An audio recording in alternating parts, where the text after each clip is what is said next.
मसूद है और अभी मैं इधर लंदन में रहता हूँ और मैं बाय बर्थ जो है वो अहमदी हूँ और ओरिजिनली मेरा जो तल्लक है वो कश्मीर से है। तो सबसे पहले तो मैं आपका शुक्रिया अदा करता हूँ कि आपने मुझे मौका दिया है अपने प्रोग्राम में इज़हार करने का। तो ये पहली दफ़ा ही मैं किसी पब्लिक प्लेटफ़ॉर्म के ऊपर मैं आया हूँ और जो मेरे साथ जो भी इंसिडेंट हुए हैं, अनफॉर्चुनेटली ये जो कि मेरे पर्सनल इंसिडेंट हैं कुछ जो मेरी अब जो है ना वो तीसरी जो डिवोर्स है वो ऑनगोइंग है और इसमें जितना भी जो भी रोल रहा है वो मोस्टली जमात का ही रहा है, बदकिस्मती से। तो इस सिलसिले में मैं आपको कुछ चीज़ें जो मैं बताऊँगा और बाकी चूँकि ज़रा मेरा जैसा कि मैंने बताया है ये एक तो ख़वातीन का ग्रुप है पूरा, तो इसमें बहुत सारी चीज़ें जो है वो मुझे ज़ाहिर बात है कि अख़लाक़ी तौर पे उनको अवॉइड करना पड़ेगा, वो यहाँ पे डिस्कस नहीं करूँगा। जो अभी मेरी चूँकि काफ़ी और प्रोग्राम्स के साथ ग्रुप्स के साथ है बातचीत चल रही है, जिनमें मैं मज़ीद डिस्क्लोज़ करूँगा। अगर इसको किसी भी बंदे को इसमें कोई शकूक व शुबहात होंगे, तो वो उनको मेरा भी एड्रेस दिया जा सकता है। बाकी अगर कन्फर्म भी करवाना हो, तो वो जमात के किसी भी डिपार्टमेंट से कन्फर्म किया जा सकता है, स्पेशली अमूर से, जो इनको इन सारी चीज़ों का पता है। तो बहरहाल एनीवे तो सबसे पहले तो मैं ये शुरू करूँगा कि मेरी शादी हुई थी 2007 में पाकिस्तान में और शादी मेरी हुई थी उच शरीफ बावलपुर से। अच्छा, तो ऐसा पहली शादी हुई वहाँ बावलपुर से, उस शरीफ से और तकरीबन मैं फिर उसके तकरीबन 2 ढाई साल मैं वहाँ पे पाकिस्तान में रहा। तो वो लकीली अनलकीली जो है ना वो जो शादी मेरी जिस लड़की के साथ हुई, तो उसमें बहुत सारी ऐसी चीज़ें थी कि वो कंपैटिबिलिटी का काफ़ी उसमें इश्यू आ रहा था बीच में। तो बहरहाल एनीवे क्योंकि ज़रा मेरी पहली शादी थी, तो मैंने कहा ठीक है, कोई भी जो इंसान है वो ज़रा माँ के पेट से वो सीख के नहीं आता, तो लातो-वाक़ियात इंसान को सिखा देते हैं। तो मैंने हर लिहाज़ से मैंने कोशिश की कि उसका जो भी लिविंग स्टैंडर्ड है वो बेहतर किया जाए। तो उस सिलसिले में मैंने हर मुमकिन मैं कोशिश करता रहा, तो आर्गुमेंट्स तो वहीं पे शुरू हो गया था। कुछ छोटा-मोटा हिस्सा का था। तो प्रॉब्लम बीच में ये थी कि अब ज़ाहिर बात है कि वो चीज़ें अब हमारा एक मशरकी एक माशरा भी एक सिस्टम भी एक ऐसा है, तो हम ज़रा खुल-डुल के किसी के साथ बातचीत भी नहीं करते। तो बहुत सारी चीज़ों के ऊपर फिर कंप्रोमाइज़ शुरू किया। तो बहरहाल एनीवे मेरा चूँकि प्लान भी था, उससे पहले भी मैं यहाँ आता रहता था, तो प्लान तो था मेरा कि परमानेंट जो मेरी सेटलमेंट होगी, वो बाहर ही होगी, किसी न किसी मुल्क में जाऊँगा मैं, वहाँ पे हो जाएगा। तो बहरहाल वो उसको मैंने बताता था हर चीज़ को कि ज़ाहिर बात है ऐसे लाइफ़ मतलब सिस्टम नहीं चलेगा। कुछ न कुछ चीज़ें इंसान को लर्न करनी करनी पड़ती है अपना घर बसाने के लिए, जैसा कि चलता है। तो वो इस तरह का सिस्टम चलता रहा है। बहरहाल वो यहाँ पर फिर आ गए हम तकरीबन 2 ढाई साल के बाद और वही सिस्टम यहाँ पे फिर ज़रा वो ऑनगोइंग था। तो उसको तो मैंने हर लिहाज़ से कोशिश की। शायद इसमें कुछ इंटरप्शन हो, प्रॉब्लम आ रही हो, तो बहरहाल मैं दोबारा फिर इस चीज़ों को कन्फर्म कर लूँगा। तो अगर उसमें कुछ मज़ीद कमी-पेशी हुई, तो वो दोबारा फिर मैं इस चीज़ के ऊपर डिस्कस कर लूँगा। तो बहरहाल वो ट्रू वर्ड्स जो वाइफ़ के साथ मेरा रिलेशन था, वो तो इंतहाई मेरा मुख़लिस था हर लिहाज़ से। तो करते-करते वो ऐसा हुआ कि फिर ज़ाहिर बात है यहाँ पे जब वो आ गई, तो तकरीबन 2 ढाई साल और मज़ीद हमें लगे क्योंकि सेटलमेंट केसेस करवाने के सिलसिले में। तो चूँकि पाकिस्तान में वो उसने फिर बहुत सारी ऐसी चीज़ें फिर वो डिस्कस करती थी कि उसका कोई घरेलू माहौल ऐसा था और कोई बुढ़ापे की औलाद है, वो कोई 500 किस्म की बीमारियाँ गिन के मेरे आगे रख देती थी। तो बहरहाल उन चीज़ों को तो मैं वो नज़रअंदाज़ ही करता था क्योंकि ज़ाहिर बात है मेरी वाइफ़ है। तो मैंने कहा ठीक है, अगर एक चीज़ हो गई है, होती है किसी इंसान के साथ, तो उसको ज़रा क्रिटिसाइज़ नहीं करना चाहिए। खुद वो सीख जाएगी कुछ ना कुछ। तो मैंने तो हर लिहाज़ से उसको कोशिश की, उसका जो वे ऑफ लाइफ़ था, उसको चेंज करने की, वो बहुत ही डल किस्म की। तो बहुत सारी ऐसी चीज़ें हैं जो भी ज़ाहिर बात है जैसा कि मैंने बताया मैं ज़रा डिस्कस नहीं करूँगा रिलेटिव प्लेटफ़ॉर्म के ऊपर।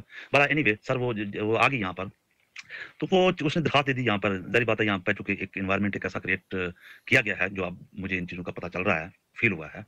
जो अब चूँकि इतने मेरे साथ इंसिडेंट हुए हैं, तो उसमें तो इसका टोटली थ्रू आउट जमात का ही वो रोल है। बहरहाल वो यहाँ पर आ गई, तो वो इस तरह की चीज़ें चल रही थी, तो उसमें यही था कि मैंने कहा यार मैं इतने टाइम से मैंने कोशिश तो की है इसके साथ, ज़ाहिर बात है अब किसी प्लेटफ़ॉर्म के ऊपर ही डिस्कशन होगी तो वो बेहतर होगा। जमात को वो खत वगैरह लिखती रही है और जमात के लोगों के साथ यहाँ पे उसका कोई इजलास में आना-जाना ये वो कुछ औरतों के साथ भी तल्लुकात थे, मुझे सारा पता था। कभी मैंने उसको रोका नहीं है। तो मैंने कहा ठीक है, इसकी एक अपनी एक्टिविटी है, चलो कुछ न कुछ तो कहीं पे कुछ न कुछ तो कर रही है। बहरहाल वो करते-करते उसने एप्लीकेशन दे दी यहाँ पर कज़ा में, तो कज़ा वालों ने बुला लिया मुझे वहाँ पर। तो कज़ा वालों ने पूछा जी किस तरह से इसने दरख़्वास्त दी है, तो मैंने कहा बिल्कुल ठीक है जी, इस तरह का इश्यू हमारे साथ चल रहा है और बदकिस्मती से इसने आज तक किसी भी चीज़ में कोई प्रोग्रेस नहीं कर की है और ना ही इसको मेरी किसी बात की समझ चलती है। तो ज़ाहिर बात है इससे डिस्कस वगैरह किया जाए जो भी इश्यू है। मेरे भी बहुत सारे ऐसे तफ़सीलात हैं जो ज़ाहिर बात है मैंने कभी डिस्कस नहीं की ना किए थे किसी के साथ। तो मैंने कहा जी ठीक है, आप लोगों के पास आ गई है तो मैं डिवोर्स तो नहीं देनी है। तो मेरा भी फिर मौजू इसके ऊपर चुना गया। तो वो जो वहाँ पर था एक जो कज़ा में बंदा, वो उसका नाम था रशीद ज़ैद। तो उसने कहा, अच्छा ये तो बड़ी अच्छी बात है यार, अगर आपने तलाक नहीं देनी तो बड़ी अच्छी चीज़ है। तो बहरहाल ये है कि वो जो है ना, हम तो इस तरह की चीज़ें तो चूँकि सुनते नहीं होते, वो आपका जो जो भी डिस्कशन वगैरह करेंगे ना, वो करेंगे काज़ी साहब के साथ। तो मैं भी बड़ा इसी खुशी के साथ गया हूँ, ज़ाहिर बात है, हमने तो जमात के पास ही जाना था। और जैसा कि मैंने बताया है, मैं ट्रू वर्ड जो जमात की तरफ थे, वो तो ज़ाहिर है कि मैं बड़ा सिंसियर था इस सिलसिले में। बहरहाल वो उनके के पास जब ये सारी चीज़ें डिस्कशन हुई, तो उन्होंने कहा जी कि इसके ऊपर ना जो है ना एक जवाबी खत लिख दो, चूँकि खत लिखा हुआ है, उसने लिख दिया है एप्लीकेशन, तो जवाबी खत लिख दो। अब मुझे पता नहीं था कि जवाबी में खत इसकी चीज़ के ऊपर क्या लिखूँ, उन्होंने कहा जी ये चीज़ें लिख दो, अब जो मुझे याद भी नहीं है कि वो क्या लिखा था, तो वो ज़रा खत उनके पास है। तो उन्होंने कहा जी ये लिख दो, तो फिर काज़ी साहब के साथ जाके डिस्कस करना। मैंने कहा ठीक है, वो को फिर ज़रा प्रोसेस चलता रहा फ़ोन के ऊपर, उनके साथ बातचीत चलती रही, ये वो। उस दौरान लड़की मेरे घर से चली गई, जहाँ हम रहते थे, चली गई है। जाके उसके घर में किसी के पास रहना शुरू कर दिया। फिर वो बहरहाल वो काज़ी के पास पहुँच गए। तो काज़ी ने कहा जनाब कि मेरी तो ज़ूर ने ड्यूटी लगाई है, तो ये मैंने तो आज डिसीज़न करना है इसका डिवोर्स का। तो मैंने कहा जी मेरा तो मौक़िफ़ किसी ने सुना ही नहीं है। मैंने भी बहुत सारी चीज़ें डिस्कस करनी है। डिवोर्स तो मैंने नहीं देनी है। तो मैं ना डिवोर्स के लिए ही उसको यहाँ पे लेके आया था। तो उन्होंने कहा अच्छा ये भी तो अच्छी बात है, बहरहाल मेरी चूँकि ज़ूर ने ड्यूटी लगाई हुई है, तो मैंने तो आज फ़ैसला कर देना, अगर आप लोगों का बीच में दोबारा सेटलमेंट हो जाती है तो आप फ़ोन ही करके हमें बता देना।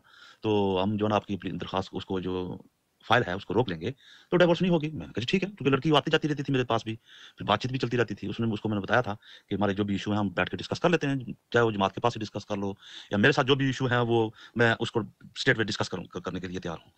तो बहरहाल उसने कहा जी कि नहीं जो भी होगी वो मस्जिद में जाके डिस्कस करेंगे, काज़ी साहब ने 1 महीने का टाइम दिया हुआ है। तो मैंने कहा जी ठीक है। उस दौरान हमारा मेल-मुलाकात रहा है, बातचीत होती रही है। तो बहरहाल वो 1 महीने के अंदर-अंदर दोबारा फिर जो है ना वो काज़ी के पास गई। तो जब वो काज़ी के पास गई तो काज़ी ने कहा जी कि वो जो दूसरा था रशीद ज़ैद, उसने कहा वो तो जनाब डिवोर्स तो आपकी उस दिन हो गई थी, आप आज किस लिए यहाँ पर आई हो? बहरहाल वो इसी तरह वो वापस चली गई है। मैंने बड़ा फिर कोशिश की, मैंने कहा जी आपने ये किस तरह का मतलब सिस्टम जो चलाया है, आपने इस तरह से डिवोर्स जो है ना वो दे दी है। तो वो बहरहाल वो चूँकि फिर उन्होंने कोई पाँव नहीं पकड़ाया, तो वो इधर-उधर की नहीं जी ऐसे हो जाता है, वैसे हो जाता है, कोई बात नहीं खैर और शादी हो जाती है, वो इन चीज़ों के ऊपर लग गए। बहरहाल वो बहुत बड़ा क्वेश्चन मार्क उन्होंने मेरे दिल के ऊपर वो डाल दिया, मेरे दिमाग में डाल दिया। और उसके बाद ज़ाहिर बात है फिर मैं क्या कर सकता था? मैं भी बड़ा हैरान हुआ हूँ कि यार ये जमात में इस तरह का सिस्टम चला है। बाद में कई दफ़ा वो डिस्कशन वगैरह होती रही है, बातचीत होती रही है, बहरहाल उन्होंने वो कोई ब जो पल्ला है वो पकड़ाने की कोर्ट के लेटर-शेटर शुरू हो गए। तो मैंने जमात वालों को कहा, मैंने कहा जी इस तरह आप वो लड़की ने कोर्ट की भी, मैं बड़ा हैरान हुआ हूँ। तो मैंने कहा यार उस लड़की को तो किसी चीज़ का पता ही नहीं था। उसको मतलब दुनिया की छोटी से छोटी चीज़ भी उसको मैंने खुद बताई, उसको बताता था। उसको तो मैंने ऐसे उसको तो एक तो पहली बात है ना ही वो किसी काम करने के कोई काबिल थी, ना ही वो आज तक उसने ज़िंदगी में कभी कोई काम किया। वो छोटी से छोटी चीज़ के लिए भी वो मेरे ही डिपेंडेंट रहती थी। तो वो लेटर कोर्ट के शुरू हो गए, तो मैं भी बड़ा परेशान, है कहा अच्छा ये लेटर कोर्ट के शुरू आ गए हैं। तो मैंने जमात वालों से डिस्कस किया, उन्होंने कहा जी नहीं, नहीं ये तो आपको करके देने पड़ेंगे, आप जान छोड़ दो, कर दो साइन, ये ऐसे नहीं होता। मैंने कहा जी वो तो डिवोर्स ही नहीं हुई है, तो आप ये किस तरह से बातें कर रहे हैं? कहते नहीं जी आप देख रहे हैं लड़की कोर्ट भी चली गई है, तो आपको तो ये साइन करने पड़ेंगे, ये अच्छी बात नहीं है। बहरहाल वो चूँकि ज़रा इतने डिप्रेशन का एक शिकार कर दिया मुझे, और साइन मैंने करके दे दिए, फिर सिलसिला खत्म हो गया। फिर ऐसा हुआ कि यहाँ से मैं कुछ अपने दोस्तों के साथ, अपने अहमदी दोस्तों के साथ, मैं यहाँ से हम गए छुट्टियों पे यहाँ से थाईलैंड। वहाँ पे मेरे दोस्तों के कुछ फैमिलियाँ-शैमिलियाँ रह रही थी, वहाँ पर वो असाइलम वगैरह उन्होंने किया हुआ था। तो हम मेंटली तौर पे इस प्लानिंग के साथ तो नहीं गए थे। वो मुझे भी साथ ले गए कि यार हमारे वहाँ पे रिलेटिव वगैरह हैं, तो हमने काफ़ी अर्सा हो गया है, तो यहाँ पे छुट्टियाँ भी नहीं बनाई, तो ऐसा करते हैं कि प्लान बना रहे थे, करते-करते ओवरऑल हम थाईलैंड पहुँच गए। तो वहाँ पे वो ज़ाहिर है जो लोग तो वहाँ पे सारे ही अपने थे। तो करते-करते जब डिस्कशन शुरू हो गई जी कि एक से दोस्त के इतने ये बच्चे हैं, इसका फैमिली है, ये है, या तो बीच में पता चला कहते हैं जी कि ये इसकी शादी करनी है, इसकी शादी नहीं हो। वहाँ पे बातचीत चलना शुरू हो गई शादी की। वहाँ पे हमारी कोई प्लानिंग ऐसा थी नहीं, लेकिन वहाँ जाके वो इस तरह की चूँकि डिस्कशन वगैरह वहाँ पे चली मरबी वगैरह के साथ, उन्होंने कहा जी यहाँ पे बड़े रिश्ते-रिश्ते हैं, यहाँ पे शादी करवा देते हैं, चलो किसी की हेल्प वगैरह भी हो जाएगी। यहाँ पे वैसे भी फैमिलियाँ वगैरह फँसी हुई हैं, तो यहाँ पर भी। बहरहाल वो वहाँ पर फिर एक रिश्ता जो है ना वो नॉमिनेट हुआ, फिर उसके साथ फिर मेरी शादी हो गई वहाँ पर। शादी वो बस बराए नाम ही हुई, शादी उसको क्या कह सकता हूँ, बड़ा रुखसती वगैरह हो गई थी, और यहाँ पे फिर 3-4 चक्कर मुझे लगाने पड़े कुछ डॉक्यूमेंटेशन के सिलसिले में वगैरह-वगैरह इस तरह की चीज़ें करने में। तो सिलसिला ऐसा फिर शुरू हुआ, फिर ज़ाहिर बात है कि फिर मैंने कहा चलो उसको बुलाना भी है, बुलाने का एक प्रोसेस शुरू हो गया। तो यहाँ पर क्योंकि यूके में बुलाने के लिए अपनी स्पाउस को तकरीबन कम से कम आपको 18,600 पाउंड की सैलरी शो करनी पड़ती है एनुअली। अब वो इस लेवल की तो कोई मुझे उस वक़्त पे कोई जॉब वगैरह तो नहीं मिल रही थी। हाँ जी, आपने सवाल पूछा है कि वो मेरे घर से कहाँ चली गई थी। वो यहाँ पर उसका कोई बाद में मुझे पता चला है कि कुछ रिलेटिव वगैरह था, रिलेटिव था, उसके पास चली गई और ज़ाहिर बात है, वो जमात के काफ़ी लोगों के साथ बीच में कनेक्टेड थी। ये फिर मैं आपको अब लास्ट में बताऊँगा, चूँकि इसकी जो सारी जो कनेक्टिविटी है ना, वो ये जमात का बीच में ये रोल अदा होता है। उसका जो रिलेशन था, जो था उस वक़्त मुझे बताती थी और कुछ चीज़ें ऐसी आके डिस्कस मेरे साथ करती थी कि यहाँ पे मेरे कैसे राइट्स हैं, मैं क्या-क्या कर सकती हूँ वगैरह-वगैरह। उस वक़्त उसके साथ जो रिलेशन क्लोज़ रिलेशन थे, वो हज़ूर का एक ड्राइवर है बशीर, उसकी वाइफ़ थी यहाँ की सदर लजना, तो उसके साथ उसके रिलेशन थे। जी, ठीक है, मसूद साहब आप अपनी बात जारी रखें। लेकिन एक्चुअली हमें बीच में से जिस चीज़ के लिए हमने मेरा मतलब है कि आपको दावत दी है, वो ये है कि आपने ये बताना है कि ये तो ख़ैर आपकी पर्सनल ज़ाहिर है हर बंदे की ज़ाती ज़िंदगी में इस तरह के वाक़यात होते हैं, मियाँ-बीवी की मिसअंडरस्टैंडिंग और एक-दूसरे को सही तरह समझ ना पाना वग़ैरह-वग़ैरह, वो कोई ऐसी बात नहीं। लेकिन इसमें जमात का क्या रोल था, वो है असल में जो इम्पोर्टेंट चीज़ है वो ये है कि जमात के निज़ाम अदल का में क्या ख़राबी थी या जमात का इसमें क्या रोल था आपकी डिवोर्सेज़ के पीछे? बहरहाल, जब वो फिर सेकंड के लिए फिर मैंने कोशिश बुलाने की यहाँ पे, तो यहाँ पे फिर जॉब-शॉप नहीं मिल रही थी, तो फिर मैंने ऐसा किया कि फिर एक दोस्त की शॉप थी यहाँ पे मोबाइल्स, लैपटॉप वगैरह की, कंप्यूटर वगैरह की। तो वो मैं जॉब वगैरह तो मैं करता था उनके पास। तो वो ज़ाहिर बात है, जो सैलरी का लेवल था वो उस लेवल वो मिल नहीं रही थी। तो वहाँ पे ये है कि पैसे-सैसे दे के वो टैक्स-वैक्स भरा, तो वहाँ पे वो सैलरी शो शुरू करना शुरू कर दी। कोई 15 साढ़े 1500-1600 पाउंड पर मंथ के हिसाब से। तो वो चूँकि ज़रा उसके ऊपर टैक्स वगैरह देना होता है, फिर मेरे पास चूँकि घर भी यहाँ पे था, एक 1 बेडरूम का फ्लैट और उसके तकरीबन 1000 से 1500 पाउंड का खर्चा आता था। तो वो बुलाने के सिलसिले में फिर वो जैसा कि मैं बताया कि वो जॉब मुझे शो करनी पड़ी। जॉब टेक्निकली मैं करता नहीं था, उतने पैसे की तो नहीं करता था, वो तो कम पैसों की मैं जॉब करता था। तो वो एक लंबी-चौड़ी फिर वो 7-8 महीने का प्रोसेस चला के कि मैं वाइफ़ को स्पॉन्सर करूँगा, यहाँ पे बुला के लेके आऊँगा। बहरहाल जब मैं यहाँ पे केस को सबमिट कराने लगा हूँ, तो मुझे वकील ने बताया जी कि मैं केस जो है ना वो सबमिट नहीं करा सकता इस बेस के ऊपर कि मेरे पास जो सर्टिफ़िकेट है, वो है जमात का सर्टिफ़िकेट। तो मेरी शादी चूँकि हुई है थाईलैंड में, तो थाईलैंड की गवर्नमेंट का सर्टिफ़िकेट वहाँ का चाहिए। वो ही होम ऑफिस यहाँ का जो एम्बेसी है वो कंसीडर करेगी, अदरवाइज़ कोई जमात का नहीं कंसीडर करेगी, क्योंकि शादी पाकिस्तान में नहीं है, थाईलैंड में हुई है। तो मैंने वहाँ पर उसके जो वो अपने बहन-भाइयों के साथ रहती थी, तो मैंने उनके साथ मैंने उनको बताया कि मैंने कहा जी इस तरह की प्रॉब्लम है, तो आप ऐसा करें कि वहाँ पे कोशिश करें शादी को रजिस्टर करवाने की, तो अगर ज़रूरत पड़ेगी तो फिर मैं भी वहाँ पर आ जाऊँगा। तो बहरहाल वो अल्लाह माशाल्लाह से, चूँकि वो सारा वो टब्बर ही कोई अनपढ़ टाइप था, तो उनको तो समझ ही नहीं चल रही थी जी कि किस तरह से इसको रजिस्टर वगैरह करवाया जाए, कोई अता-पता ही नहीं था चीज़ों का। ना ही वो इंटरेस्ट लेते थे। तो बहरहाल फिर बड़ी परेशानी हुई इधर मुझे, चूँकि अच्छे-भले मुझे पैसे पड़ रहे थे, कुछ क्रेडिट कार्ड्स का वो काफ़ी मैं डेब्ट में चला गया। तो कुछ लोन-शोन पकड़ा हुआ था, वो क्योंकि मंथली तो ज़ाहिर बात है डेली बेसिस के ऊपर मेरे इतने एक्सपेंसेस हो ही जा रहे हैं। मैं जॉब इस लेवल की भी नहीं करता था और मंथली ज़ाहिर बात है वो सैलरी भी सबमिट करवानी पड़ती थी, प्लस मेरे पर्सनल अखराजात, घरेलू अखराजात वगैरह-वगैरह। तो काफ़ी मेरे ऊपर जो है वो बर्डन बन चुका था। तो फिर मैंने उनको कही तो उन्होंने वो इंटरेस्ट नहीं लिया, उनको पता नहीं चला। बड़ा मैंने यहाँ पे फ़ोन गूगल पे सर्च-वर्च करके वहाँ पे एक वकील के साथ मेरी बात हुई, उसको मैंने बड़ा डिटेल के साथ एक्सप्लेन किया। पहले तो उनको समझ ही नहीं आ रही थी कि असाइलम क्या चीज़ होती है। फिर उनको बड़ी डिटेल से सारा कुछ बताया कि वो पाकिस्तान की नेशनल है, उसके पास डॉक्यूमेंट्स नहीं है, ये प्रॉब्लम है, मैं यहाँ पे रहता हूँ। ये इस तरह से मैंने उसको बुलाना है, मैं शादी करके आया हूँ। एक लंबी स्टोरी उसके साथ कोशिश की कहने की। तो उसने तो पहले हम ही बात दी कि चलो ठीक है, यहाँ पे थाईलैंड में आओ, तो फिर हम जो है ना वो ट्राई करेंगे। मैंने कहा ठीक है। तो फिर मैंने प्लान बनाया, यहाँ से फिर मैं थाईलैंड गया, तो वहाँ पर जब मैंने जाके वहाँ पहुँच के मैंने फ़ोन किया, तो वो इनकारी कर गए जी कि ये अब हमें समझ चली है कि आपका केस ओरिजिनली है क्या, हम इसके सिलसिले में आपसे हम हेल्प नहीं कर सकते। मैंने कहा ठीक है, okay that's fine, no problem. मैंने कहा चलो कोई और रास्ता ढूँढता हूँ।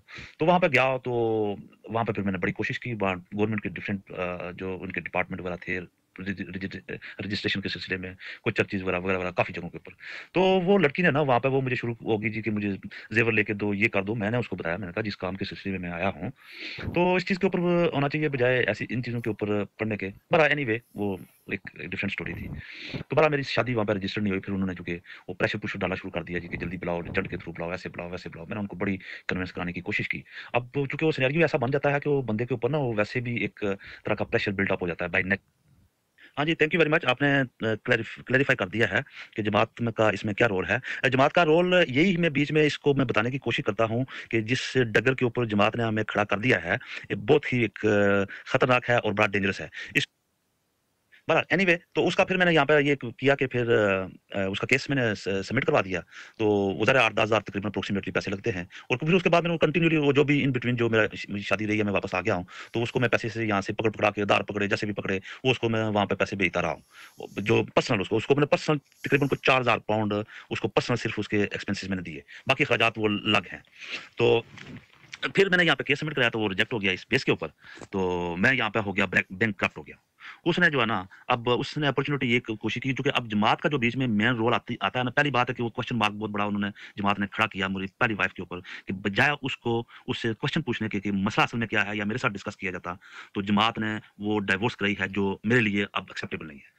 उसके बाद फिर मैं हजूर के साथ भी मैं मुलाकात किया, मैंने जाके किया है, जमात को फिर मैं लेटर लिखता रहा हूँ, तो उसका उन्होंने जवाब नहीं दिया। हजूर को भी जाके बताया, और मैं ये सारे जो डॉक्यूमेंट्स है ना, जो जो मैं इसके ऊपर मैंने प्रोग्रेस की है, या जो मैं फाइट करता रहा हूँ इनके साथ, इंसाफ के लिए जमात के साथ, वो सारे डॉक्यूमेंट्स मैं भी वैसे ग्रुप में भी मैं शेयर करूंगा, और मैं बताऊंगा जी कि मैं रिक्वेस्ट करूंगा कि इनको पब्लिक किया जाए। तो फिर ऐसा हुआ कि फिर लड़की ने वहाँ पे थाईलैंड में वहाँ पे उसने दे दी खुला की दरखास्त, करते करते पहुंच गई रवा पाकिस्तान में। यहाँ पर मुझे मुझे इन्होंने जो है कज़ा वाले इन्होंने मुझे बुला लिया। फिर मैंने इनको जाके सारी सिचुएशन बताई, मैंने कहा जी इसमें देखें आप, मेरा इसमें क्या कसूर है। और वो लड़की मुझे अभी कह रही है जी कि वो कहती है जी एजेंट के थ्रू। मैंने कहा जी वो दूसरे कंट्री में जा सकती है, वहाँ पे असाइलम किया हुआ है, तो मेरे लिए ईज़ी हो जाएगा। मेरा वैसे भी अभी मैं मूव नहीं कर सकता हूँ, कहीं शिफ्ट नहीं हो सकता हूँ, क्योंकि मुझे नेशनैलिटी नहीं मिली, उस वक़्त नेशनैलिटी नहीं मिली थी। तो मेरे लिए भी इस तरह की प्रॉब्लम आ रही है। बाकी मेरा इसमें है तो कसूर बताएँ, तो फिर मैं बताता हूँ। मेरा तो इतना खर्चा हो गया है, इतने मेरे पैसे लग गए हैं, इतने मैंने पैसे उसको दिए हैं। सॉरी, बीच में इंटरप्ट हो गया था। तो हुआ ऐसे कि वो फिर जमात न को उसने वहाँ पे खुला की दरख़्वास्त दे दी रवा में, और इन्होंने फिर मुझे बुलाया, उनके बाद बड़ी डिस्कशन वगैरह हुई। फिर मैंने जमात को साथ जाके सारी वो उनको बताई कि मेरा इसमें मुझे कसूर बताया जाए। मैं तो डिवोर्स नहीं देना चाहता हूँ, अगर होनी चाहती है तो इतने दिन मेरा चूँकि लॉस हो चुका है, तो ये मुझे जना दिया जाए। वो हुआ ऐसे कि फिर जो है ना, जमात ने मुझे जमात से अखराज कर दिया। उन्होंने कहा जी इसके ऊपर साइन करोगे तो तब आगे चलेगा काम, तो वरना बड़ा मुश्किल है। मेरा तो यही फैसला है। तो वो जमात ने फिर उसके ऊपर मुझे अखराज कर दिया। अब उसके ऊपर मैं साइन तो करना नहीं चाह रहा था। बहरहाल वो फिर चूँकि एनवायरनमेंट ऐसा क्रिएट होता है, फिर दोस्त-वोस्त बीच में पड़ गए। उन्होंने कहा यार कौन से मसले में पड़ गए हो? मैंने कहा यार देखो इतना मतलब मैंने एक तो एक लड़की को मैं इतनी स्ट्रगल करके यहाँ पे लेके आया। जमात के लोगों के साथ मिल के, तो बजाय इशू को डिस्कस करने के उसने दरख्वास्त दी, जाके जमात ने डिवोर्स दिलवा दी, उसमें गलत बयानी झूठ बोल के। और मुझे चूँकि उन्होंने बताया जी ठीक है, बड़ी अच्छी बात है कि हम डिवोर्स नहीं होनी चाहिए, तलाक नहीं होनी चाहिए। मैं तो जमात के ऊपर ज़ाहिर बात है ट्रस्ट किया है, तो जमात ने आगे से डिवोर्स किस्सा दिलवाई दिलवाई है इसको। मुझे बताया जाए कौन-सा इस्लाम है, कौन-सी शरीयत है, मस्जिदों में बैठ के झूठ बोलते हैं। तो दूसरे में फिर ये इंसिडेंट हो गया। वो बहरहाल मुला के तो उन्होंने दोस्तों ने कहा जी यार जान छोड़ दो, ये चीज़ ठीक नहीं है। बहरहाल उसके ऊपर जाके फिर मैंने डिवोर्स के ऊपर साइन कर दिए। तो वो मैं बैंकक्रप्ट हो गया, फाइनेंशियली तौर पर ऊपर काफ़ी कर्ज़ा मेरे ऊपर चढ़ा हुआ, ये वो। बहरहाल मैं जमात के पास फिर जाता रहा हूँ, यहाँ पर अमूर अमा दारुल क़ज़ा के पास। हज़ूर के पास जाके मैं मिला हूँ, उनको मैंने बताया सारी सूरत-ए-हाल। उन्होंने कहा जी ठीक है, मैं जवाब दूँगा। कोई जवाब नहीं आया। पर्सनली मैंने खुद मुलाकात की जाके, फिर मैंने उनको लेटर भी दिए, जो कुछ हद तक मेरे पास लेटर थे मौजूद, तो जवाब नहीं आया। बहरहाल वो जमात के पास फिर मैं कहता रहा हूँ जी कि ये दोनों केसेस को खोलें, या आपने किस तरह की शरीयत, किस तरह का ये इस्लाम का नफाज़ आप कर रहे हैं, जो इस तरह का माहौल आपने क्रिएट किया हुआ है। आप 6000 पाउंड रखवाते हैं मिनिमम नई शादी के लिए। तो अब वो लड़कियाँ तो इस चक्कर में जो है ना वो लोगों का बेड़ा गर्क करती हैं। तो बहरहाल वो इसमें मुनासिब कोई जवाब तो दे नहीं पाते, तो बस मुझको साहब छोड़ दो, शादी कर लो, ये हो जाएगा, वो हो जाएगा, खैर है, ये वो अल्लाह मालिक है, इस तरह की करते-करते। अब वो प्रॉब्लम ये है कि वो पूरी फैमिली मेरी इसमें अभी डिस्टर्ब, मेरे वालिदैन अबव 80 हैं दोनों, तो वो भी बड़े परेशान हैं इस सिलसिले में कि ये हो क्या रहा है। तो बहरहाल इन्होंने चूँकि फिर ये भी कहते हैं जी कि यार शादी-शुदी कर लो, ये वो। बहरहाल जी वो करते-करते अभी तीसरी शादी हुई 2019 में वहाँ पर। तो ये जमात के मतलब मौलवी-शौलवियों ने मिल-मिला के वहाँ पे शादी करवाई। तो शादी के से पहले हमारी एक-एक चीज़ को हमने बड़ा प्रोमिनेंटली बड़ा डिस्कस किया, कि उसमें मैं वो लेटर में शेयर करूँगा, अगर थोड़ा-सा आप उसको गो थ्रू जाएँगे तो फिर आपको पता चलेगा। तो शादी कराई, तो जो-जो चीज़ें हमारी कमिटमेंट शादी से पहले हुई थी, वो शादी के बाद फौरी बाद ही वो हर चीज़ आनन-फानन ऊपर-नीचे ही हो गई है। तो वो लड़की कंट्रोल से भी बाहर, मतलब वो होगी टोटली। हमें बताया गया जी कि इसकी जनाब शादी नहीं हुई थी पहले, कोई इसका नकाश का हुआ था, तो रुखसती नहीं हुई थी इसकी। तो बाद में फिर अभी दोबारा फिर मैं जब पाकिस्तान में गया हूँ, तो मुझे पता चला जी उसकी तो ऑलरेडी पहले भी कहीं शादी हुई थी। वो जमात का लेटर भी मुझे किसी ने वहाँ दफ्तर से मुझे भेजा कि इन लोगों के साथ राब्ता करें, इनके साथ इसकी शादी हुई थी। तो फिर ऐसा हुआ कि वो उसने फिर बड़ा ही वो एक जूतियों का जो कहते हैं ना, वो गटर का गंध जो है जूतियों का, वो हार मुझे बना दिया ये तीसरी लड़की की शक्ल में। तो वो थ्रू आउट टोटली जो है ना वो, अब मैं जारी बात है वो इसमें इतनी डिस्कशन में मुनासिब नहीं समझता हूँ। वो एक बिल्कुल ही एक पोर्न स्टार मुझे जो है ना वो लड़की को थमा दिया गया। तो उसने बड़ा फिर ब्लैकमेलिंग शुरू करना शुरू कर दिया, और बड़ा थ्रेटनिंग उसने जो है ना वो उसको मेरे साथ करने उसकी फिर सारी चीज़ें फिर मैंने रिकॉर्डिंग उसकी शुरू कर ली। मैंने कहा यार ये इतना बड़ा अब ये प्रॉब्लम फिर क्रिएट हो गई है, तो ज़ाहिर बात है अब ये कोई चीज़ तो मानेगा तो नहीं है। उसका सारी रिकॉर्डिंग वगैरह मेरे पास मौजूद है, जो मैंने जमात को ऑलरेडी फिर दोबारा से फिर दी है। वो करते करते उसने जनाब जाके दरख्वास्त दे दी वहाँ पर।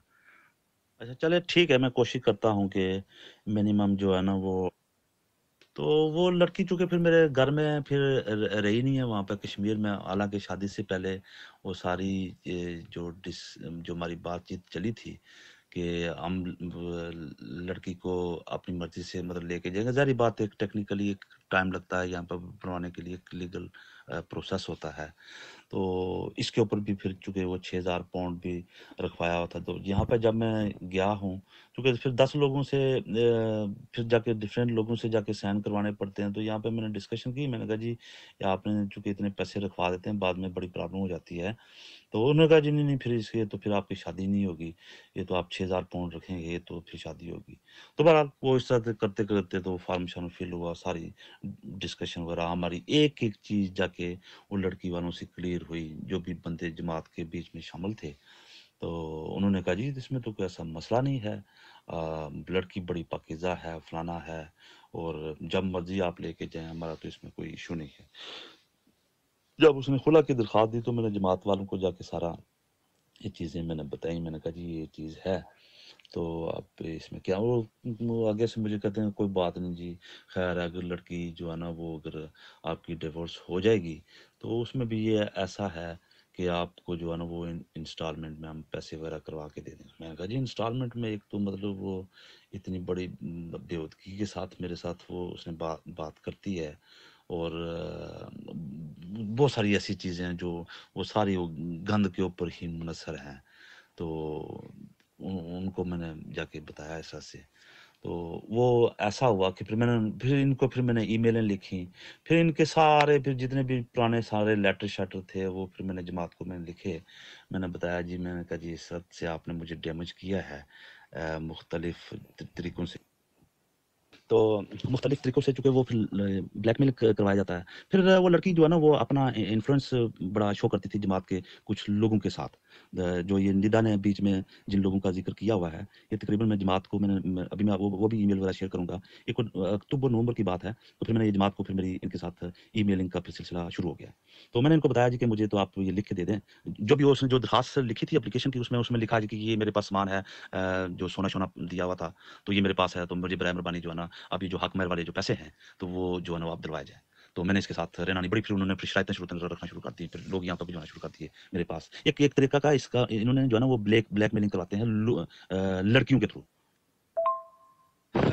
तो अब वो जो केस जो था, मैंने जमात को तो फिर स्ट्रेट फॉरवर्ड लिख दिया, क्योंकि जो इन्होंने जो एक फ़ॉर्म जो इश्यू करते हैं, उस फ़ॉर्म के ऊपर ये लिखा होता है कि मुख्तलिफ जगहों के ऊपर साइन करवाते हैं। वो फ़ॉर्म ही मैं अभी शेयर करने लगा हूँ सारा। तो उसके ऊपर ये लिखा होता है जी कि ये फ़ैसला जो है ना आपको ये मानना पड़ेगा, जमात जो भी फ़ैसला करेगी। अब जो सबसे पहले जो जो चीज़ है, अब चूँकि इन चीज़ों को ज़रा मैंने बड़ा थॉरोली इन चीज़ों को डिस्कस किया है, उसके ऊपर सबसे पहले ही तो जमात इन चीज़ों पे के ऊपर ब्लैकमेलिंग शुरू कर देती है, और उसमें एक जगह पे लिखा होता है, एक सेंटेंस लिखा होता है कि आप इसके ऊपर अपील दर अपील फलाना-फलाना आप कर सकते हैं। तो वो अपील-शपील का तो कोई जमात में कोई इसका सिस्टम है नहीं, कोई हक नहीं दिया जाता। सेकंड केस में मेरे साथ ये हुआ है कि उन्होंने जो फ़ैसला लिखा उसके ऊपर एक लाइन लिखी है कि इस फ़ैसले के खिलाफ मैं अपील नहीं कर सकता हूँ।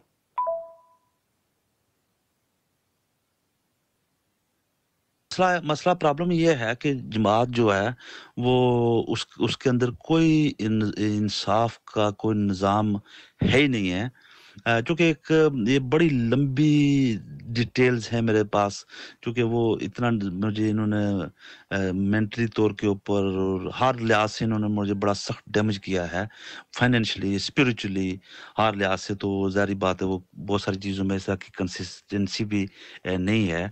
तो वो चूँकि हमें ये जो है ना, ये मौत से पहले ही मौत मारा जा रहा है। और ये शरीयत और इस्लाम के नाम के ऊपर एक बिल्कुल ये एक बेहुदा सिस्टम इन्होंने चला दिया है। और ये लड़कियों का इस तरह से ये प्रॉपर तरीके से एक बिजनेस है, वो बड़ा कामयाब तरीके के साथ ये चला है, सिस्टम चल रहा है। और इसमें सिर्फ मैं ही नहीं हूँ, बहुत सारे ऐसे लोग हैं जो इसमें सफर हुए हैं, जिनको फिर मैं जानता हूँ। और वो ज़ाहिर बात है वो जमात के खिलाफ तो किसी तरह का बयान देने के लिए तैयार नहीं है। तो वो हर बंदे की एक अपनी-अपनी स्टोरी है। तो कहने का मकसद है कि जमात ने जो कोई ऐसा सिस्टम ये शुरू किया है और इधर लड़कियों को यूज़ करते हैं, इस सेंस में यूज़ करते हैं कि वो अब जैसा कि मैंने बताया कि ये तीसरी जब शादी हुई है, जमात ने वहाँ पे करवाई है शादी, और इन्होंने जो भी चीज़ें बताई हैं, वो सारी ही थ्रू आउट चीज़ें सारी ही गलत निकली हैं। तो इस तरह की सारी चीज़ें जो फिर चलती रही हैं, अभी भी जमात के साथ मेरा चलता रहा। मैंने कहा जी अभी अच्छा, मैं दूसरे तीसरे की मैं बता दूँ कि जो अब तीसरा केस जो है तकरीबन कोई 6 महीने 6-7 महीने से वहाँ लालियाँ कोर्ट में चल रहा है। यहाँ से 3-4 महीने पहले मैं गया हूँ पाकिस्तान में, और लड़की को मैंने पैसे से जो भी भिजवाए हैं, घर वाले भिजवाते रहे, मैं यहाँ पे देता रहा हूँ। तो वो जाके कोर्ट में ना, वो कोर्ट में जमात ने केस को फॉरवर्ड कराया है। अब जमात वालों को तो मैंने इनको कैटेगोरिकली बता दिया था कि मैंने तो आपके पास आना नहीं है, एक केस मैं लेके जाऊँगा कोर्ट में। तो मुझे कहने लगे जी कि कोर्ट की तो इजाज़त आपको लेनी पड़ेगी हज़ूर के साथ, जमात देगी कोशिश परमिशन देगी तो फिर आपको जाना पड़ेगा। तो मैंने कहा जी ठीक है, आप परमिशन मुझे दें, लेके दें हज़ूर के साथ। मैं चूँकि हज़ूर के साथ 3 दफ़ा मैं मुलाकात कर चुका हूँ, पहले भी मैंने लेटर लिखे हैं, तो उन्होंने मुझे कोई जवाब नहीं दिया अभी तक। तो लिहाज़ा इस चीज़ की फिर परमिशन आप लेके दें। मुलाकात की भी मैंने बड़ी कोशिश की, तो मुलाकात का भी मुझे वो टाइम नहीं दिया गया। तो वो सारी चीज़ें जितना भी ये 2 नंबर धंधा किया गया है ये मेरे साथ, इनको मैं ज़ाहिर बात है मैं छोड़ूँगा तो नहीं है, ये किसी भी लिहाज से। तो ये सारा लिंक्ड किया जाता है थ्रू और जी के हज़ूर ने बताया है। तो अनफॉर्चुनेटली चूँकि हज़ूर तक हमारी अप्रोच ही नहीं है, वो चूँकि सिस्टम ही एक ऐसा आलीशान और वीआईपी सिस्टम है, वो एक बड़ा लेंथी और लॉन्ग प्रोसेस है। तो वो ज़रा अपनी-अपनी मर्ज़ी के साथ लोगों की मुलाकातें करवाई जाती हैं। जो मुलाकात हुई भी है, उसमें मैंने जाके उनको इश्यू बताया था, उसमें मैंने बताया था कि जमात के लोगों ने यहाँ पे झूठ बोला है और इस तरह से नाइंसाफ़ी की गई है। और इस तरह का ये कारोबार चल रहा है। बराए मेहरबानी मुझे इस चीज़ का डेमरेजेस दिए जाएँ, इसके पैसे दिए जाएँ। क्योंकि ज़ाहिर-सी बात है मैं सफ़र तो कर रहा हूँ, तो वो कोई जवाब नहीं आया। जी, मसूद साहब, यहाँ एक सवाल पैदा होता है कि आपने कहा कि जो भी उन्होंने चीज़ें बताई थी, वो सारी की सारी गलत निकली लड़की के बारे में, यानी जो भी खूबियाँ बयान की थी। तो मेरा मतलब है, आपने कहा कि ये एक तरह से बिज़नेस सा बन गया हुआ है, तो ये कैसे, मेरा मतलब इससे जमात को क्या फ़ायदा होता है, इस तरह करने से कि लोगों की शादियाँ टूट जाएँ या लोग ना अपनी मैरिड लाइफ़ को कंटिन्यू कर सकें या खुला ले लें लड़कियाँ, इससे जमात को क्या फ़ायदा? मोहतरमा इसके अंदर जो जमात का है ना, वो जमात के अंदर कोई सिस्टम ऐसा है ही नहीं है इंसाफ वाला। अगर मुझे इस तरह का ज़रा भी वो भनक होती ना पहले से, तो मैं तो ज़ाहिर बात है मैं जमात के पास तो जाना नहीं था इन चीज़ों का। हमें तो इन चीज़ों का ज़रा तसव्वुर ही नहीं था। हम तो समझते थे कि जमात ही हमारे लिए सारा कुछ है। तो ये बेस्ट प्लेटफ़ॉर्म है, यहाँ पे हमें इंसाफ मिलेगा। तो अब जैसा कि मैंने पहली वाइफ़ की मैंने एग्ज़ाम्पल दिया कि उन्होंने किस तरह वो एक ड्रामा करके तो वो उसकी डाइवोर्स करवाई, जो किसी भी लिहाज से वो इखलाकी लिहाज से वो एक्सेप्टेबल नहीं है। उसमें फ़ायदा किसी को मिलता है या नहीं मिलता है, लेकिन जमात लोगों को डैमेज ज़रूर करती है।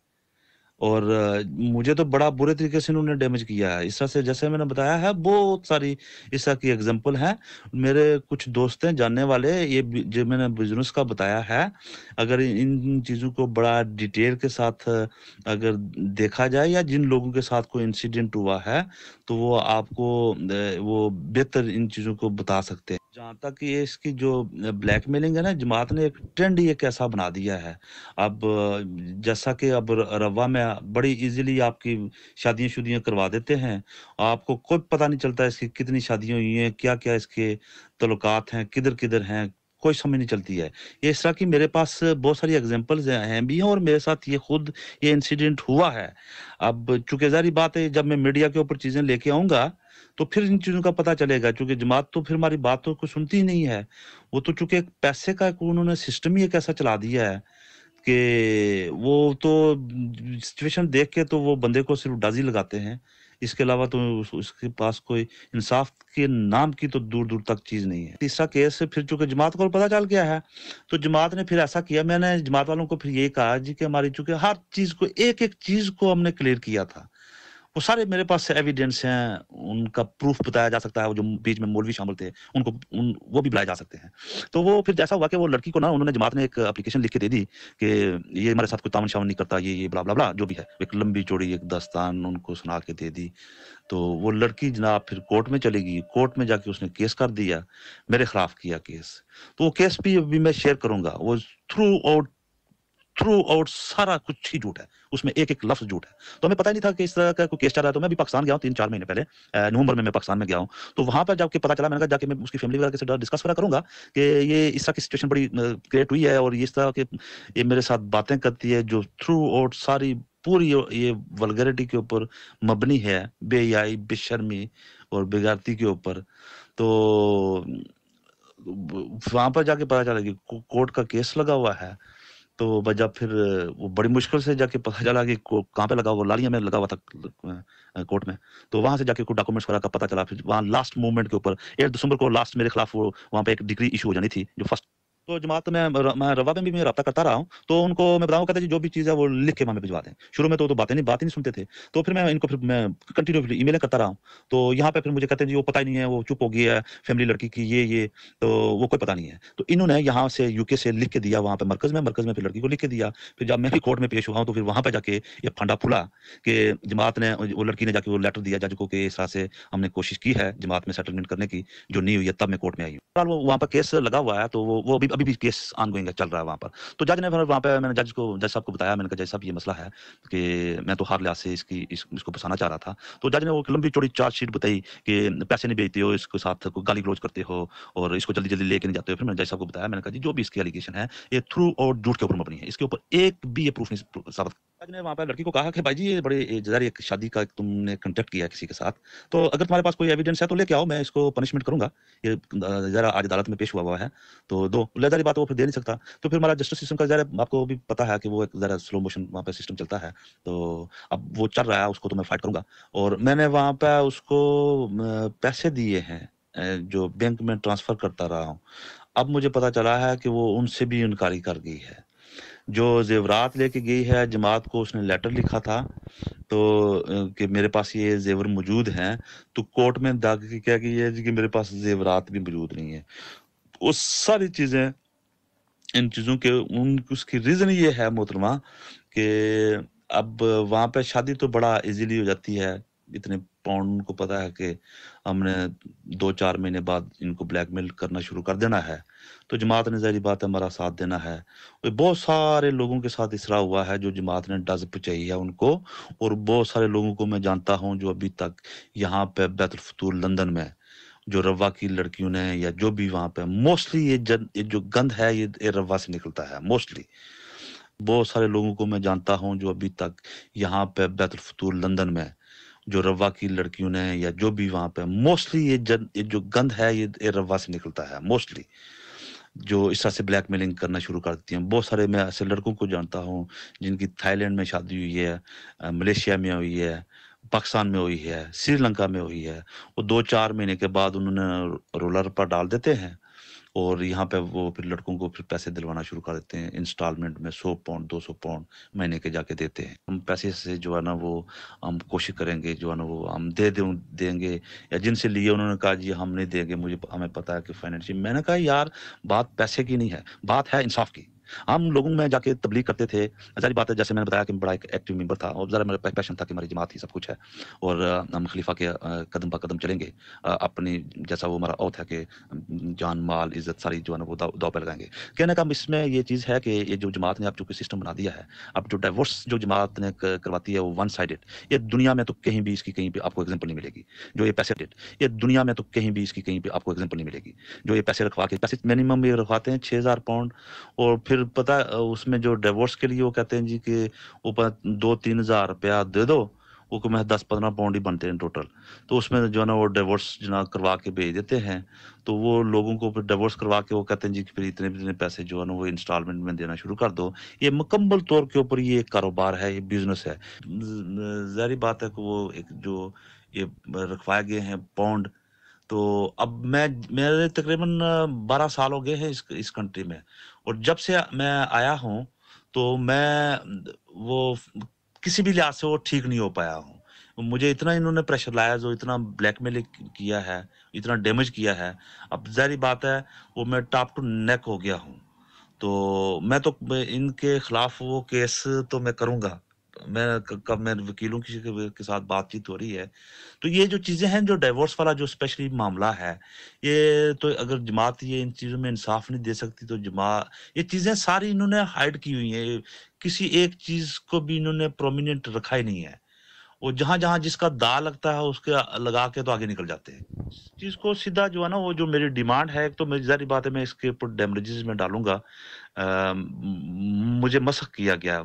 हमें जो है वो मौत से पहले ही जो है वो बेमौत मारा जाता है। आपके अपने डैमेजेस के बारे में केस कहाँ करना चाहते हैं? क्या बरतानिया की किसी अदालत में करना चाहते हैं या पाकिस्तान में या जमात में? इसकी आपने वज़ाहत नहीं की। जी, यहाँ पर अब यही सबसे एक बड़ा मसला है। यहाँ पर भी मेरी कुछ वकीलों के साथ मेरी बात हुई है। तो एक जमात का एक जो सिस्टम इन्होंने ऐसा बना दिया है ना, वो ज़ाहिर बात है किसी को प्रूफ़ नहीं देती है, ये रिटर्न नहीं देती है। जिस वजह से कि ये वारदात जो है ना वो डाल देती है।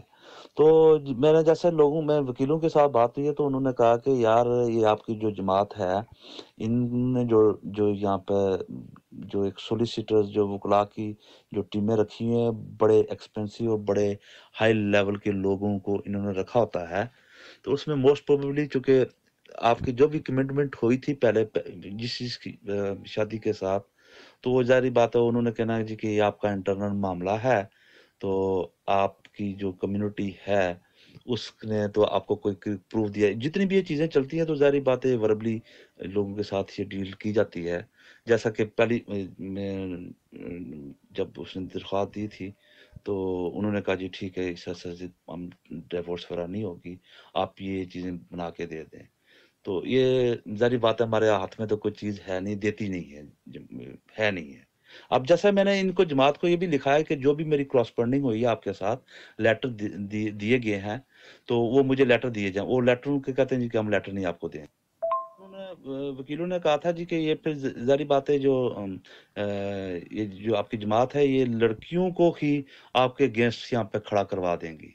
तो ये जो सिस्टम है बेहयाई, बेशर्मी का इन्होंने शुरू किया है, ये रिश्ते की आड़ में, तो ये तो मैं गवर्नमेंट ऑफ पाकिस्तान को, तो मैं प्राइम मिनिस्टर ऑफ पाकिस्तान और प्राइम मिनिस्टर आज़ाद कश्मीर को मैं प्लान कर रहा हूँ लिखने की और जहाँ तक ये पॉसिबल होगा, एक मैंने लिस्ट भेजी है। इन सब डिपार्टमेंट को बहरहाल मैं बताऊँगा कि जो भी इनकी ये एक्टिविटीज़ है ना, पर्टिकुलरली इस मामले में, ये शादियाँ करवाने के और डिवोर्स की, ये तो गवर्नमेंट के अंडर की होनी चाहिए। ताकि जो उसमें जो जस्टिस है वो चलो एक इक्वल जस्टिस मिले सबको। को मैं सादा आप जी एक तो ये बताइए कि ये जो इसकी क्या वजह है कि जब भी कोई हमारे ग्रुप में आके इस तरह का किसी प्रोग्राम में जो उसके साथ मसाइल हुए होते हैं और या वो सिस्टम पे बात करता है या वो कहता है कि सिस्टम फ्लॉप हो चुका है वगैरह वगैरह, तो बाकी 90% अहमदी जो होते हैं वो आके ये कहने लग जाते हैं कि ये सब झूठ है, गलत है, हम भी तो उसी सिस्टम के तहत रह रहे हैं, हमें तो कोई प्रॉब्लम नहीं है, हमें तो कोई शिकवा नहीं है वगैरह वगैरह। ऐसा क्यों होता है?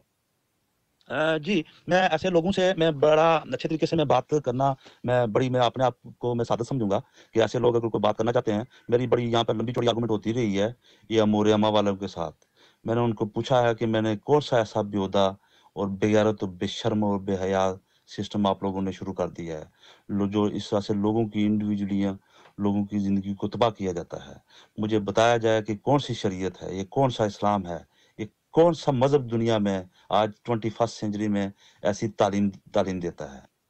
अगर इस तरह का अगर कोई बंदा कोई करता है तो वो मेरे साथ बात करे। वो चूँकि मुझे दुःख पहुँचाया है, इस जमात ने मुझे डैमेज किया है, इस जमात ने मेरी ज़िंदगी को बर्बाद किया है, तो वो उससे मैं खुद बात करना चाहूँगा। अगर वो ज़ाहिर बात है, अगर किसी को ये हमें भी इन चीज़ों से पहले हमें भी हमारे साथ भी हम जब कोई डिस्कस करता था, हमें भी ऐसे महसूस होता था। तो जब चूँकि बंदा खुद जब इस प्रोसेस से जब गुज़रता है, तो फिर पता चलता है कि ये अंदर खाते ये आपको बेहयाई, बेशर्मी और बेगैरती के अलावा आपको कोई चीज़ ही नहीं मिलती है।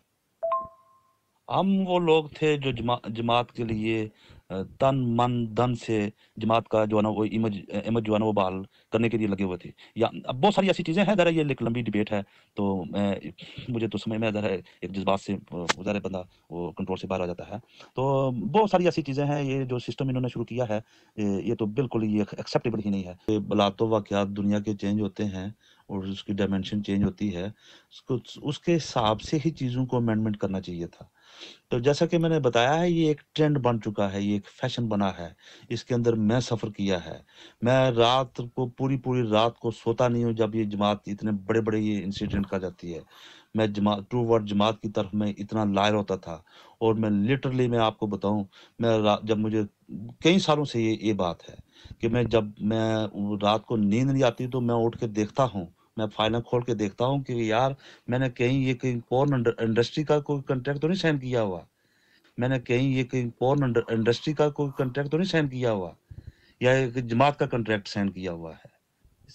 इस लेवल तक जो है ना वो लड़कियों के थ्रू ये ब्लैकमेल किया जाता है और ये जमात ने ये ब्रीड तैयार की है और जमात इन चीज़ों को ये सपोर्ट प्रोवाइड करती है। मेरी ज़िंदगी को डैमेज किया है, बड़े बुरे तरीके से मसख़ कर दिया गया है।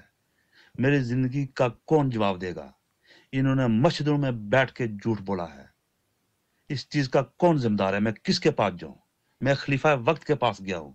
जाके मैंने उनको बताया कि मेरी ज़िंदगी को मैं बहुत बुरे तरीके से डैमेज हुआ हूँ। मेरा कसूर बताया जाए। हम जमात का इमेज जो है ना वो ठीक करने वालों में से थे। तो यहाँ पे वो थ्रू और चापलूसी, बदमाशी, बेहयाई, बेशर्मी, बेगैरती, यहाँ पे ये भी मैं आपको बताता हूँ कि जो ज़ाहिर-सी बात है, जो रब्वा में बैठे हुए हैं वो ज़रा जमात का एक जो है ना वो एक जो चंदा सिस्टम है उनके, वो बेसिकली जमात के मुलाज़िम होने चाहिए। वो शराफ़त, वो सदाकत वो उनमें वो दूर-दूर तक कहीं नज़र ही नहीं आती है। एक सिर्फ़ पैसे का एक दौर-दराज़ इन्होंने शुरू किया हुआ है। मुझे बताया कि 3 केसेज़ के अंदर, तो ये जो शादी वाला जो मामलात होते हैं, तो ये तो ज़रा गिव एंड टेकर होता है। ये तो दोनों तरफ ताली जो है ना वो दोनों हाथों से बजती है, एक हाथ से कभी भी नहीं ताली बजती है।